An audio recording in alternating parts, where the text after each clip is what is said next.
All right, three people who know this place like the back of their hand and have been chosen by the locals to represent it. Let's introduce you to Rick Wilson, who's the local federal MP for O'Connor, Kirsty Dello, who's the deputy mayor here in Kalgoorlie, and Glenn Wilson is the mayor. One and all, hello. Hi. Lovely to be here. Now, Glenn, I swore there was a bloke who looked very close to you that was singing across the road. No moonlighting last night. You didn't put on a special mask because I swear that was you belting out the hits. Probably about 12 years ago. Not so much in recent times. Yeah, right. That's a good gear here. All right. This area is a place to represent. The wonderful thing is they've got a wonderful BS detector and they're all straight shooters. So nobody's going to hold back and they're all going to tell you what they think. What do you think they're most proud of about Kalgoorlie? I think it's our resilience and the way that we go about things here in Kalgoorlie-Boulder. And I noticed that you haven't mentioned Boulder too much. Boulder is also part of Kalgoorlie, so I just want to throw that in there as well. Thank you. So you get the good points. There we go. But it's also... See, I'm not running for re-election anytime soon. I'm trying to explain to the rest of the, Kalgoorlie-Boulder. There you go. It's the way that the people treat each other. It's the way that, I guess, anyone in the community who's feeling things a little bit tough, they get their arms wrapped around them by the rest of the community. We're very resilient. We look after each other, and we've got a really strong mateship here.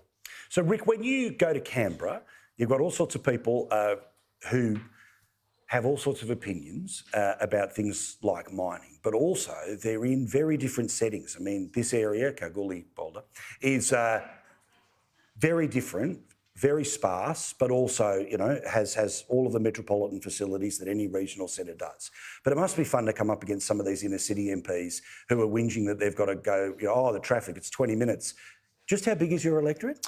It's 1.1 million square kilometres, Paul, and but Kalgoorlie is a very special part of it, and we do produce across the goldfields around $15 billion worth of wealth for this nation, and I'm very proud to represent the people that work here. And as Glenn said, they're very resilient, very tough, and there's certainly no BS out here. Now, obviously, you're in the middle of an election right now, and we hear MPs or candidates talking about door knocking.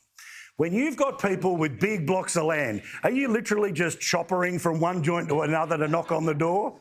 No choppers, but yeah, spend a fair bit of time on the road, and it's the communities are very supportive, and they're very discreet. So you turn up in a community, they know you're there, they appreciate you turning up, and certainly Kalgoorlie is one of the places I enjoy spending a lot of time. And Kirsty, what's it like again? The honesty of the people, and you've got the people that have been here their whole lives, or people that have just starting a new version of their life here. How do you personally try to balance all of those different interests at times? There's so much to do in Kalgoorlie, Paul. The diversity here is just amazing. I myself came here 27 years ago, so I'm still not considered local. I love that. Everywhere we go, it doesn't matter whether it's Lonnie or whether it's Cairns, people all say the same thing. Yeah, and I was embraced back all those years ago, and still now today I'm involved in hockey, football, golf, all of the sporting places and the business community around town, also now on council. So the community are there to support you. They really do let you know that you're either doing a great job, and they also let you know when things are not going how they should. We are a week out from an election, but also this is an area that produces so much wealth for the rest of the country and so much product for the rest of the world. What do you need? What's the sort of stuff that Perth and Canberra needs to pay just a little bit more attention to? We need power, we need water, two critical pieces of infrastructure that will better facilitate bigger developments here in the city and for the greater goldfields at the same time. Our pipeline from Perth can only take so much. We're reliant on an umbilical cord of 500, 600 kilometres for our power. We need that resilience in our region, and we also need to have that to build capability within our city and to grow it at the same time too. As a local government, we went down a path to enable rare earths processing here in the city of Kalgoorlie-Boulder. We need some better investment in that moving forward to be able to facilitate better opportunities for our community.